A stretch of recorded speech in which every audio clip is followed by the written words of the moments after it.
Is it permissible for a Muslim to be a football journalist as a business? Assalamu alaikum wa rahmatullahi wa barakatuhu. Once again, firstly, being a journalist.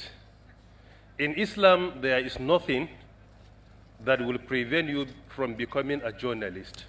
But what is important is to ensure that the ethics of journalism, as outlined by Islam, are respected. This is very important. And journalism is part and parcel of al-mu'amalat, as we earlier mentioned. So there is nothing harm as long as the basic principles and ethics of journalism are respected. Some of them: number one, objectivity. Number two, making sure that whatever you report is authentic. Number three, investigation. When there is need, you have to investigate critically. Because in Islam, the work of a journalist is not restricted only to saying person A says it is raining, while person B says it is not raining. The work of a journalist in Islam, if person A says is yes and person B says is no, you have to investigate A and B and come out with the final position, not only to report A said this and B said this. Furthermore, when it comes to the issue of football in general, our ulama have some divergent views about whatever you think of related to football. Some of them consider it as prohibited completely. Some consider it as permissible as long as some conditions are fulfilled. Take, for example, Majmu'ul Fatawa for Lajnatul Da'ima lil Buhuth al-Ilmiya, volume 23, from around page 222 to around 227. Some considered it to be as permissible as long as some conditions are met.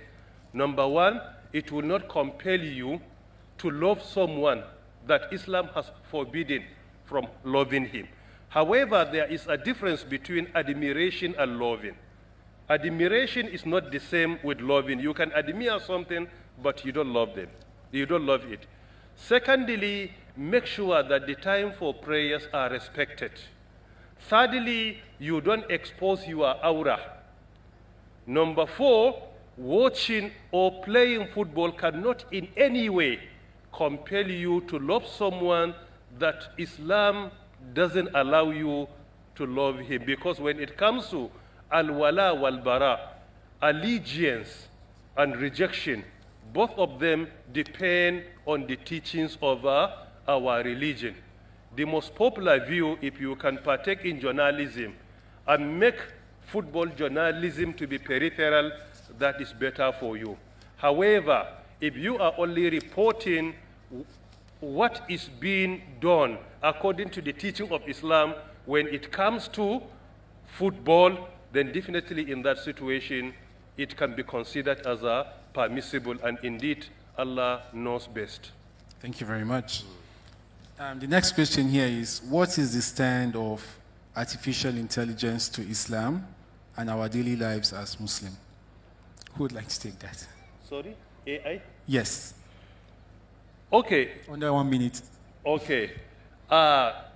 Just a month ago, I was invited by ISESCO. ISESCO is an Islamic World Educational, Scientific, and Cultural Organization.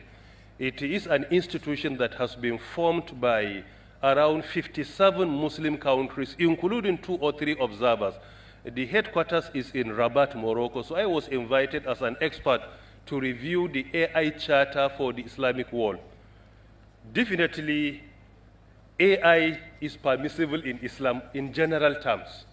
However, we should ensure that we deploy AI for the benefits of mankind, not for harmful. I mentioned this in the morning, that these technologies, they are nothing but a double-edged sword.